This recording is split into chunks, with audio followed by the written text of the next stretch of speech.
صبح کی شفاف کرنوں نے پورے حسین ہاؤس کو اپنے لپیٹ میں لیا ہوا تھا۔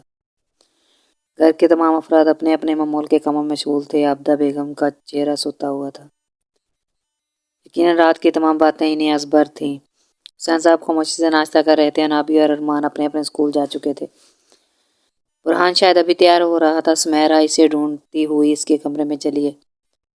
آئینے کے سامنے کھڑا بالوں میں بج پھیر رہا تھا۔ ہائے برہان، تم سوچ بھی نہیں سکتے کہ میں کتنی خوش ہوں۔ پاپا نے بہت اچھا فیصلہ کیا تم دونوں کا نکاح کر کے۔ یو نو برہان، زینی ایک بہت اچھی لڑکی ہے، وہ تمہیں کبھی مایوس۔ برہان نے پلٹ کر اسے دیکھا۔ مجھے وہ بالکل پسند نہیں، اور یہ بات بھی تم بہت اچھی طرح جانتی ہو، اور میں رامین میں انٹرسٹڈ ہوں، ہے نا؟ جلد یا بد دیر رامین میں زندگی میں شامل ہو جائے گی۔ آئندہ میرے سامنے یہ زینب نامہ مت شروع کرنا۔ غصے میں اس کے سامنے کھڑا ہو گیا۔ غصہ برہان کی آنکھوں میں واضح تھا۔ کیا مطلب تم زینی کو اپنی زندگی سے یہ بے یقین آنکھوں سے دیکھا؟ نکال دوں گا، بالکل نکال دوں گا اس کا ادھورا جملہ برہان نے ادا کیا۔ اتنی نفرت کرتا تھا وہ زینب سے۔ کیوں؟ تم ایسا کیوں کرنا چاہتے ہو؟ اس کا لہجہ کمزور تھا۔ برہان خاموش رہا۔ وہ الماری سے اپنے ضروری کاغذات نکال رہا تھا۔ تمہیں اور پاپا کو کیا لگتا ہے کہ میں ایک جاہل اور اسٹوپڈ لڑکی کے ساتھ پوری زندگی گزار لوں گا، وہ بھی آپ دونوں کو خوش کرنے کے لیے نہیں؟ سمیرہ پلیز، میں ایسا نہیں کر سکتا، وہ انتہائی بدتمیزی سے کہتا کمرے سے نکل گیا اور وہیں کھڑی کی کھڑی رہ گئی۔ وہ اتنی نفرت کیوں کرتا ہے زینب سے؟ کیوں؟ وہ جو خود سے پوچھتی الجھ رہی تھی۔ ہر چیز پر جیسے اندھیرا چھا گیا تھا۔ وہ وہیں الماری کے پاس کھڑی کسی غیر مرئی نقطے کو گھور رہی تھی۔ اب تو جب ایک لڑکی کی شادی ہو جاتی ہے نا، تو وہ صبر کے ساتھ اپنے ماں باپ کے گھر کو چھوڑ کر بالکل پرائے گھر میں آ جاتی ہے، صرف اور صرف اپنے شوہر کے لیے، جس سے اسے جوڑ دیا جاتا ہے۔ وہ وقت ایسا ہوتا ہے جب سب اس کے لیے اجنبی ہوتے ہیں۔ وہ جانتی ہے تو صرف اپنے شوہر کو۔ عابدہ بیگم کے ہاتھوں کو اپنے ہاتھ میں تھامے وہ اس قدر نرمی سے بول رہے تھے کہ جیسے ایک دن پہلے کوئی تلخ کلامی نہ ہوئی ہو۔ تب اس عورت کو چاہیے کہ وہ صرف اور صرف اپنے شوہر سے محبت کرے۔ میں یہ نہیں کہہ رہا کہ اسے اپنے والدین بہن بھائیوں سے نفرت کرنی چاہیے، بلکہ میں تو یہ کہہ رہا ہوں کہ اسے اپنے سسرال میں تعلقات بڑھانے چاہیے۔ ڈائننگ روم کی ایک کھڑکی جو ان کی طرف کھلتی تھی، اس سے روشنی جھلک رہی تھی۔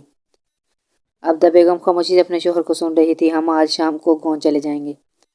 میں نے ایک غلطی کی تھی، اب اس غلطی کو دہرانا نہیں چاہتا۔ وہاں تمہیں اور بچوں کو ہر آسائش ملے گی جو یہاں ملتی ہے، ٹھیک؟ وہ ایک دم اٹھ کھڑے ہوئے اور باہر کی طرف قدم بڑھا دیا۔ عابدہ بس اسے جاتا دیکھتی رہی اور کہا کچھ نہیں۔ میں امید کرتا ہوں کہ مسز عابدہ حسین میرے اس فیصلے سے اختلاف نہیں کریں گی۔ چوکھٹ پر کھڑے ہو کر وہ مسکراتے ہوئے گویا ہوئے۔ انہوں نے بھی پھیکی مسکراہٹ سے شوہر کا ساتھ دیا۔ شام کا گلابی پن ہر سو اترا ہوا تھا۔ سورج کا گولا بس ڈوبنے کو ہی تھا۔ حسین صاحب اور ان کی فیملی اپنے ساز و سامان کے ساتھ سرخ حویلی کے سامنے بنی اینٹوں کی سڑک پر کھڑی تھی۔ چوکیدار نے جھٹ سے تابعداری کے ساتھ دروازہ کھول دیا۔ گھر کے تمام مکین استقبال کے لیے کھڑے تھے۔ ماں سوائے زینب کے طبیعت کی خرابی کے باعث وہ اپنے کمرے میں آرام کر رہی تھی۔ عشاء سے ڈھونڈتی ہوئی اس کے کمرے میں پہنچی۔ زینی اٹھو جلدی سے، چھوٹی ممانی اور ماموں آ گئے ہیں۔ وہ اسے جھنجھوڑ کر اٹھا رہی تھی۔ زینب ہڑبڑا کر اٹھی اور باتھ روم میں گھس گئی۔ تھوڑی دیر بعد وہ نکلی تو چہرہ دھلا ہوا اور آنکھ خمار آلود تھیں۔ کہاں ہیں؟ آہستہ آواز میں عریشہ سے پوچھا جو اسے ہی دیکھ رہی تھی۔ آؤ جلدی سے، وہ بھی تو پورشن میں ہی ہوں گے۔ وہ اسے لیے تیزی سے باہر نکلی۔ زینی تم جانتی ہو نا، اب تمہارا ان سے رشتہ بدل گیا ہے۔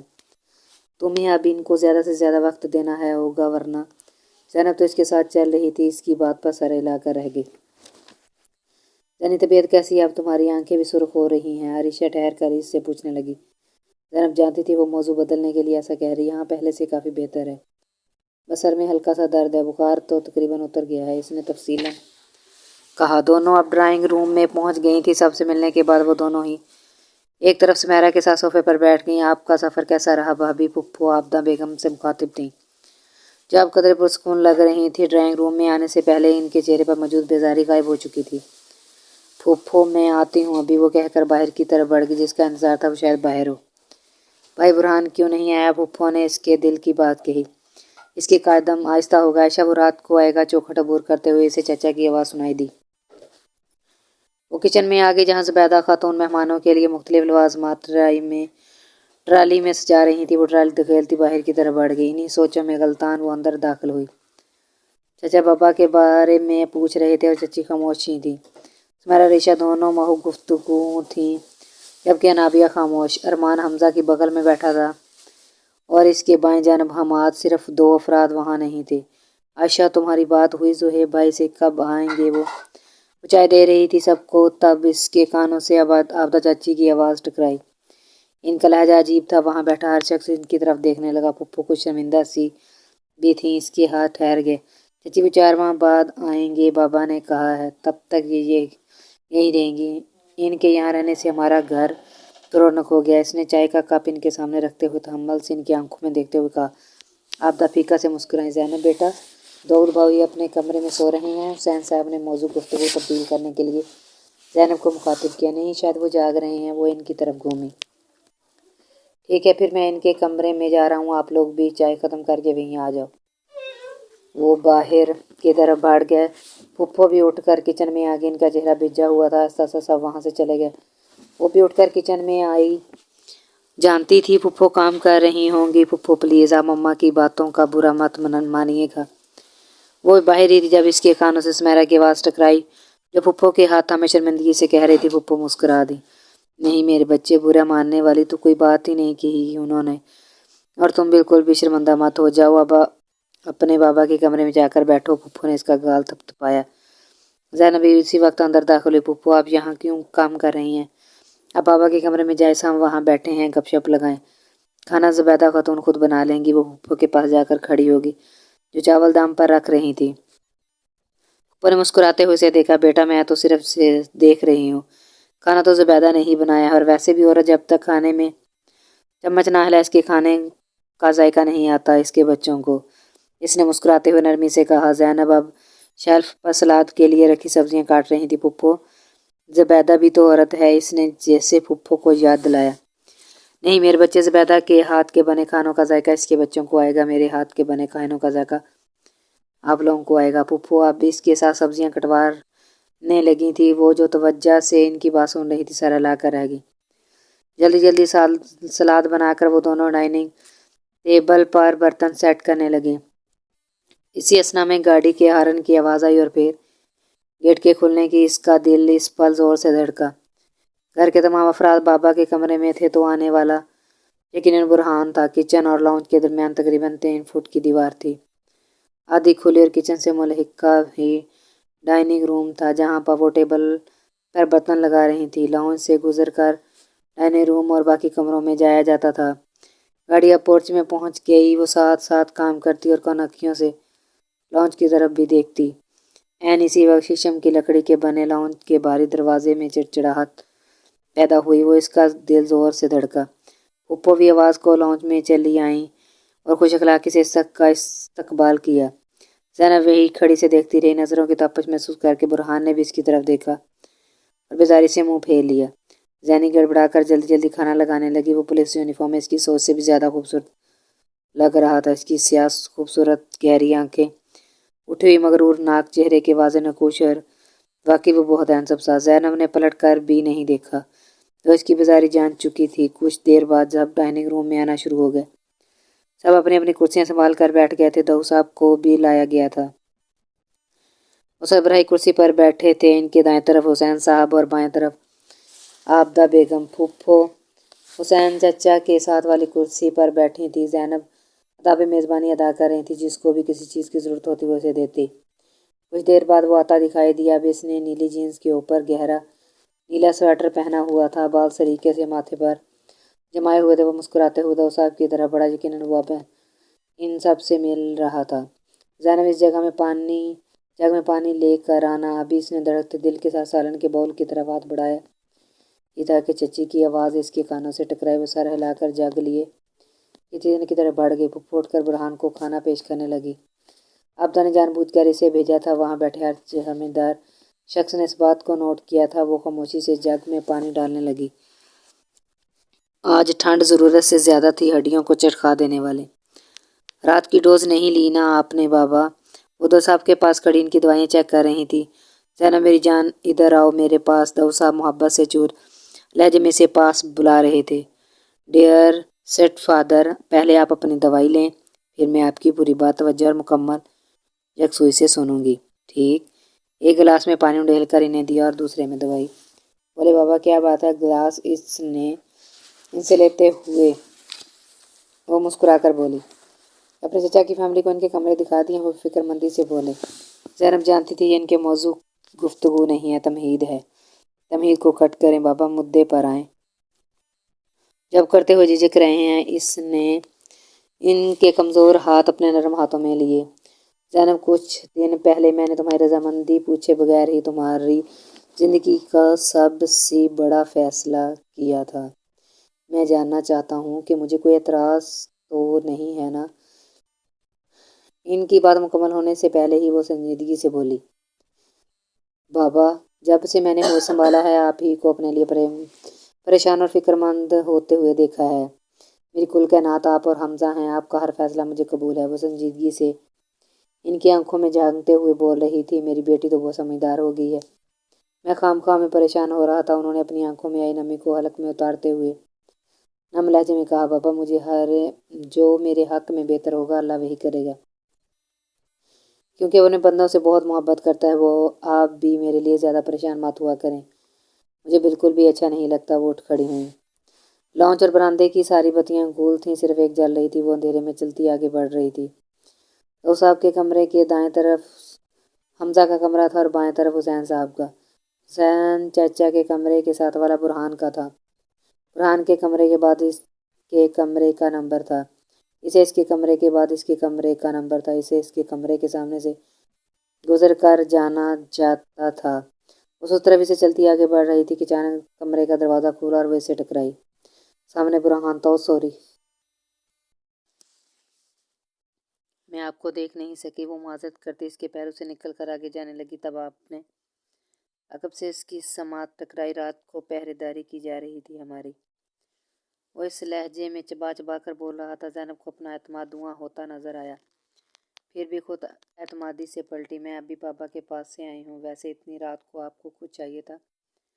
वो भी ज़ैनब दाऊद थी, सो जता गई कि वो इतनी रात को कमरे से बाहर क्या लेने निकला था। वो सर झुका गया। क्या चाहिए आपको? इसकी खामोशी पर ज़ैनब ने दोबारा पूछा, अलबत्ता नरम लहजा था। मुझे पानी चाहिए था, मैं खुद ले लूँगा किचन से, संजीदगी से कहकर वो किचन की तरफ बढ़ गया। ज़ैनब को ढेरों शर्मिंदगी हुई। से पानी रखना चाहिए था बुरहान के कमरे में। बुरहान, मैं भी लाती हूँ प्लीज़। तेज़ी से आगे बढ़ी और तकरीबन दौड़ते हुए नीम अंधेरे में आगे बढ़कर वो पलटा और अपने कमरे में चला गया। कुछ देर बाद वो दस्तक देकर कमरे में दाखिल हुई। वो लैपटॉप में कुछ काम कर रहा था। पानी का जग साइड टेबल पर रखा। थैंक्स। वैसे हो तुम बड़ी कंज्यूमर हो या?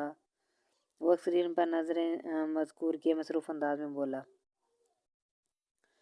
इसे गुस्सा तो बहुत आया, लेकिन जब्त कर गई। शायद अब हमेशा इसे इस शख्स के सामने झुकना था। इसने पलट कर नहीं देखा। इसी खामोशी से चौखट पार कर गई। सुबह का दिहालापन हर सू फैला हुआ था। वो नमाज पढ़कर अभी कमरे में वापस आया था। हर सू धुंध भी बढ़ती जा रही थी। जॉगिंग सूट पहनकर वो खिड़कियों के पर्दे हटाने लगा। तब अचानक बाएं तरफ अपने बने बगीचे में इसकी नज़र पड़ी। स्याह लंबी कमीज के नीचे चौड़ीदार पजामा पहने, ऊपर स्वेटर पहने, दुपट्टा नमाज की शक्ल में चेहरे के गिर्द लपेटे। इसकी दोदिया रंग और भी उजली लग रही थी। धुंध थी, लेकिन फिर भी वो शीशे के पार हाथ में फूलों की टोकरी लिए उलझी हुई चीनी की मूरत को बगौर देख सकता था। वो आगे पीछे पंडोलम की तरह क्यारी के साथ फिर रही थी। बेख्तियार वो रुकी। कई लम्हे से देखे गया। वो खूबसूरत थी, वाकई खूबसूरत थी। वाह! बेख्तियार बुरहान के लबों से निकला। पर्दा बराबर करके वो बाहर की तरफ बढ़ा। उसकी खूबसूरती को मानने पर मजबूर था। वो शायद समझाज भी थी, लेकिन फिर भी दिल के किसी कोने में इसके लिए नापसंदीदगी मौजूद थी, जिसके खिलाफ की गई ब्रेन वॉश थी। वह कानों में हैंड फ्री लगा रहा था। गाँव शहर से ज़्यादा दूर नहीं था। तकरीबन तमाम सहूलियात ही मुयसर आ गई थी यहाँ। फिर भी वो गाँव ही था। सड़क टाइलों की बनी रोश पर इसके कदम तेजी से उठ रहे थे और दूसरी तरफ ज़ैनब हाथों में फूलों की टोकरी उठाए अंदर की जाने बढ़ रही थी। इसे जाता देखकर ठटक कर रुकी। इसकी एक और आदत का पता चल गया था। मुस्कुराते हुए लॉबी में आ गई। जहाँ टेबल पर सुराही की शक्ल के कई गुलदान रखे हुए थे। इन गुलदानों पर सुनहरी रंगत का पेंट किया हुआ था। थोड़ा थोड़ा पानी डालकर टहनियों समेत फूल इनमें डालने लगे। फिर टोकरी उठाई लॉन्च में आ गई। वहाँ टेबल पर रखे गुलदान में फूल रखने लगी। वो अपने काम में पूरी तरह मुनहमिक थी। वाह ज़ैनी, ये तो बहुत प्यारा लग रहा है। तुम हर रोज़ ऐसे ही बनाती हो? सुमैरा पीछे खड़ी तहैयर से पूछ रही थी।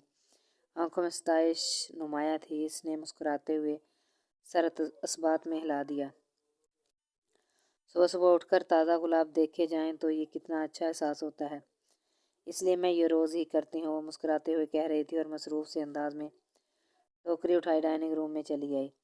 ये वाले मैं करती हूँ। सुमैरा झट से आगे हुए डाइनिंग टेबल पर रखे हुए गुलदानों की तरफ इशारा किया। इसने भी टोकरी से थमा दी और फ्रिज से सेब निकालने लगी।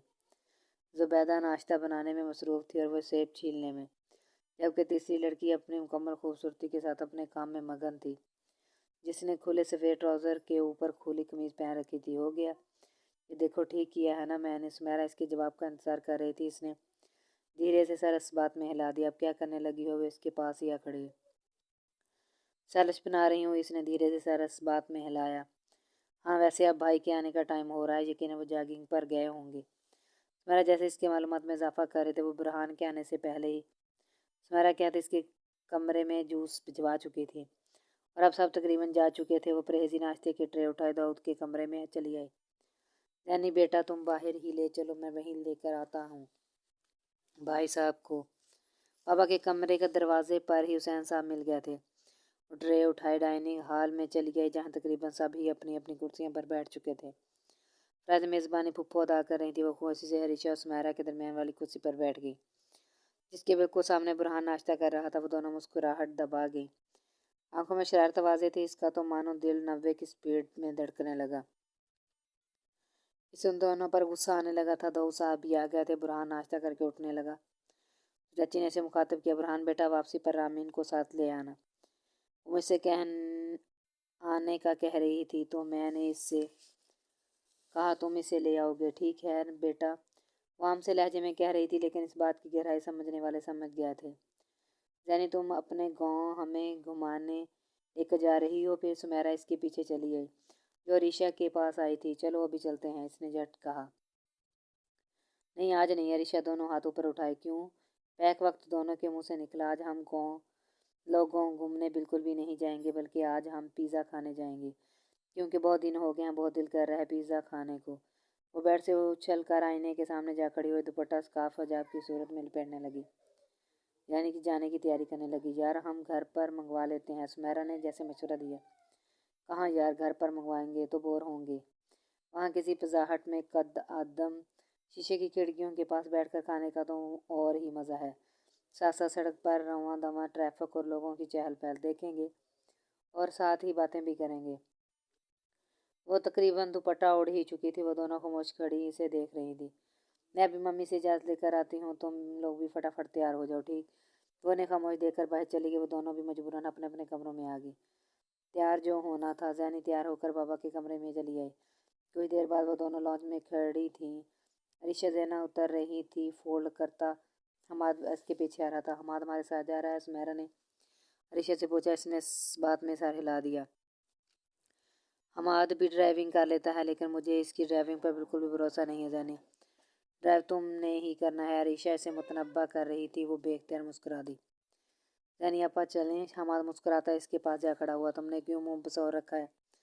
फिक्र न करो, मैं आज दूसरे रास्ते से लेकर जाऊंगी। आधे से ज़्यादा गांव की सैर कर लोगी, इसने सुमैरा से कहा, जिसका मुंह उतरा हुआ था। कुछ देर बाद इनकी गाड़ी नहर के साथ बनी ईंटों की सड़क पर रवां दवां थी। शाम उतरने वाली थी। सूरज का कोरा अब ठंडा पड़ रहा था। सूरज की सुनहरी किरणें पानी पर पड़ रही थी, जिससे ऐसा लग रहा था जैसे पानी में किसी ने सोना डाल दिया हो। नहर की दूसरी तरफ सरसों के बेतहाशा फूल खिले हुए थे और दूर फूलों के पार खजूर के लंबे लंबे दरख्त लग रहे थे। मंजर इंतहाई खूबसूरत था। हमाद, सुमैरा और अरीशा महू से देख रहे थे। सच यार, हम जब आए थे तब हम कहीं और से आए थे। गाड़ी अब शहर की स्याह रोशन सड़क पर चढ़ रही थी। जब सुमैरा ने कहा, वैसे सुमैरा आपा, ये रामीन कौन है जिसका सुबह मम्मा ने जिक्र कर रही थी? हमाद ने वो सवाल किया जो जैनी को खटक रहा था। बस वो पूछने से हिचकिचा रही थी। ये रामीन रामीन मेरी खालाजाद है, मम्मा की लाडली। उसने कुछ हिचकिचाते हुए कहा। वही रामीना जिससे उमानी बुरहान की शादी करना चाहती थी, राइट? बाद ने रुख मोड़ते हुए सुमेरा से पूछा। अरीशा ने इसे तादीबी नजर से घूरा कि ज़ैनब के सामने ऐसे सवाल। हम जानवर हैं क्या? अगर हमें बुरहान भाई मिल गया तो सच्ची बहुत इंसल्ट होगी। वैसे इस टाइम तक तो वो फ्री होते हैं, सुमेरा परेशानी से कह रही थी। इसकी बात सुनकर वो दोनों भी कुछ फिक्रमंद हो गई। अरे आप तीनों परेशान ना हो, मैं हूं ना आपके लोगों तीनों का मुहाफिज। हमाद ने बालों में हाथ फेरते हुए एक अदा से कहा। तीनों बेख्तियार मुस्कुरा दी। अब वो पार्किंग लॉट की तरफ जा रहे थे। वहाँ काफ़ी रश था। अब लोग अंदर जाए, मैं गाड़ी पार्क करके आ जाता हूँ। गाड़ी से उतरकर वो तीनों अंदर की तरफ बढ़ गई। वो खिड़की के पास बैठ गई। ऋषा ने मेन्यू कार्ड उठा लिया। ऋषा फटाफट ऑर्डर कर रही थी। सुमेरा जो शीशे के दरवाजे की सिमत देख रही थी, हमाद के इंतजार में घबरा गई। वो बिल्कुल शल सी दरवाजे की सिमत देख रही थी। ज़ैनब ने इसकी नज़रों के ताक़ा में देखा। वो बेख्तियार उठ खड़ी हुई। ऋषा जो मगन सी बैठी थी, उन्हें देखकर खुद भी हैरान रहा कि बुरहान इनकी तरफ ही आ रहा था। चेहरे के साफ तने हुए थे, लब बिंचे हुए थे। तुम लोग यहाँ क्या कर रहे हो? वो गुस्से से चबा चबा कर कह रहा था। भाई वो हम ऋषा अटक रही थी। बुरहान का गुस्सा वो पहली बार देख रही थी। यकीनन तुम यहाँ लाई होगी इनको। तुम्हें ज़रा भी हया है? जैसी तुम खुद हो वैसे इनको करना चाहती हो। वो ज़ैनी की तरफ घूमा और गुस्से से चाबक मारने लगा जो इसके दिलो दिमाग को जख्मी कर रहे थे। नहीं भाई ज़ैनी, हमें यहाँ नहीं। सुमेरा इसके दफ़ा में बोलने लगी तो इसने हाथ के इशारे से मना कर दिया। तुम जानती हो ज़ैनब के एक शरीफ मर्द के निकाह में हो। तुम्हें यह भी अंदाज़ा होना चाहिए कि जैसी तुम हो आवारा, वैसे ही तुम दूसरों को भी करोगी। तो मैं बिल्कुल भी बर्दाश्त नहीं कर सकता। उसकी समात पर मुसलसल कोड़े बरसा रहा था। शरीफ मर्द माई फुट, तुम खुद को शरीफ मर्द कहते हो। अगर तुम में ज़रा भी शराफत होती तो यहाँ सरेआम अपनी बीवी बहन फुफ्फोजात का तमाशा न लगाते। और मैं पूरे यकीन से कहती हूँ ये शरीफ मर्द ज़रूर यहाँ किसी लड़की के साथ डेट पर आया होगा। और एक बार याद रखना मिस्टर बुरहान हुसैन, आज के बाद कभी मेरे मुंह मत लगना। चलो हमारे यहाँ से। कहते कहते इसकी आवाज़ भरा गई और आंखें आंसुओं से भर गईं। वो बर्क रफ्तारी से वहाँ से जा रही थी। आखिरी बात जो उसने सुनी वो ये थी, भाई इन दिनों को यहाँ मैं लाया था। हमाद कदरे ऊंची आवाज़ में बोला। वो सख्ती से अपने रुखसारों को रगड़ कर गाड़ी में बैठ गया। स्टीयरिंग पर सर रख कर वो फूट फूट कर रो दी। इतनी तज़हीक, इतनी तौहीन ज़िंदगी में पहली बार हुई थी इसकी, और वो भी इस शख्स से जिससे उसने मोहब्बत की थी। जब तक वो तीनों वहाँ आकर बैठे वो खुद को संभाल चुकी थी। अंधेरा हर सू फैल चुका था। ऐसा ही अंधेरा इसके दिल के हर खाने में फैल गया था। वो इंतहाई तेज़ रफ्तार से गाड़ी ड्राइव कर रही थी। आंखें सुर्ख मुतवर्रिम चेहरा, सुर्ख नाक, और वो और भी हसीन लग रही थी। भाई वाकई किसी लड़की के साथ आए हुए थे वहाँ। अरीशा की अफसोस भरी आवाज़ टकराई इसके जहन से। रामीन, यक लफ्ज़ी जुमला सुमेरा का था। अच्छा तो ये है रामीन माई फुट। मात का गुस्से से बुरा हाल था। बारिश की छोटी छोटी बूंदें विंड स्क्रीन से टकरा रही थी। हवाएं सर पटक पटक वापस जा रही थी। गाड़ी पोर्च में खड़ी करके वो तकरीबन दौड़ते हुए अपने कमरे में घुस गई। अंदर से दरवाज़ा लॉक कर लिया। वो भी खामोशी से अपने अपने कमरों में चली गई।